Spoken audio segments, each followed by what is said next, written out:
Le métier de parent, on ne nous apprend pas à être parent.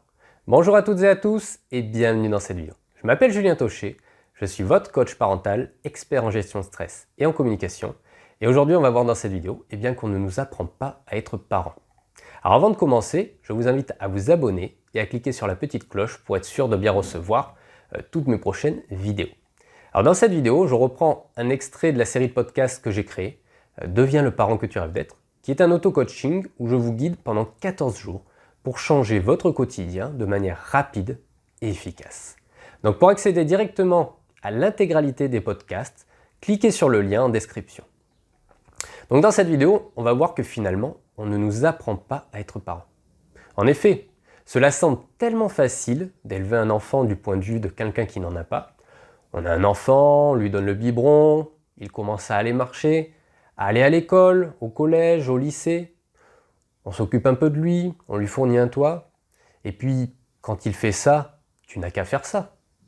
Moi qui n'ai pas d'enfant, je pense que tu devrais faire comme ça. Essaye ça pour voir. Alors finalement, c'est comme pour un métier.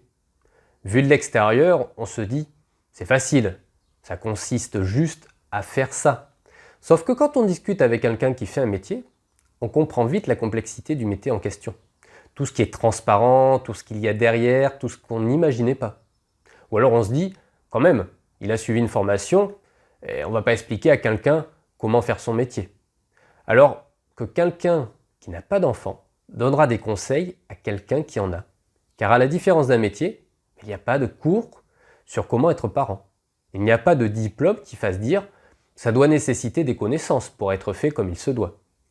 On ne nous apprend pas à être parent, car à aucun moment on ne reçoit des cours de parentalité. On fait les choses finalement en fonction de ce qu'on pense qu'il faut faire, en fonction de ce que l'on voit faire, et non en fonction de ce qu'exige le métier de parent. Alors je lui disais, on n'apprend pas à être parent, et c'est pour ça qu'on est parfois sur des techniques anciennes. Sauf qu'à aucun moment, même que l'information existe aujourd'hui, on a de cours sur la parentalité qui nous dit cela. On est finalement, on peut se retrouver à faire des choses en fonction de ce que nous disent les autres, de l'idée qu'on va développer par rapport à ce que l'on entend. Si tout le monde me dit que mettre une claque c'est normal, peut-être qu'au final, il faut que je le fasse pour être moi aussi normal, même si j'aimerais faire autrement. Mais le problème c'est que je ne sais pas comment. En fait, il faut faire la démarche de rechercher l'information. Il faut déjà savoir que l'information existe ou qu'il y a une alternative. Et c'est pas toujours évident. Et j'ajouterais que parfois, on a l'information, mais on n'arrive pas à la mettre en pratique, cette information. On n'arrive pas à se l'approprier. Ok, je veux par exemple faire de la parentalité bienveillante. C'est quelque chose à la mode, je veux parler calmement parce que j'ai des informations là-dessus. Je veux mettre ça en pratique. Ok. Mais en fait, mon enfant, moi, ça marche pas. Comment je peux faire pour faire de la parentalité bienveillante dans ce cas? Du coup, je fais pas. Et c'est pourquoi bien souvent, les conseils que l'on reçoit ne s'appliquent pas à nous. En fait, j'ai même envie de dire que ça ne sert à rien de donner des conseils en parentalité. Parce que chaque parent est unique. Ce n'est pas d'un conseil dont on a besoin, c'est d'une information et de comment la mettre en pratique. Les conseils, en effet, sont donnés par rapport à la croyance qu'on a.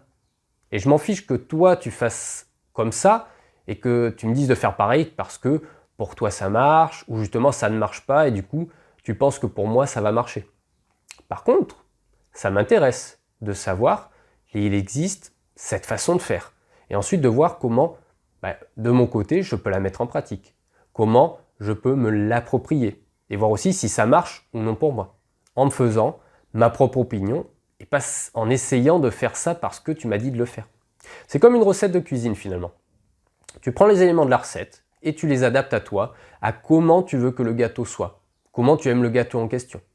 Combien de sucre, combien de beurre, est-ce que tu mets de la levure ou pas, etc. Voilà, c'est tout pour aujourd'hui. Vous pouvez accéder directement à l'intégralité des podcasts, à cet auto-coaching où je vous guide pendant 14 jours pour changer votre quotidien de manière rapide et efficace en cliquant directement sur le lien en description. Mettez-moi un like pour me dire que vous avez aimé cette vidéo, laissez-moi votre commentaire, dites-moi ce que vous pensez du métier de parent, ce à quoi cela vous renvoie. Et je vous dis à très vite pour une prochaine vidéo.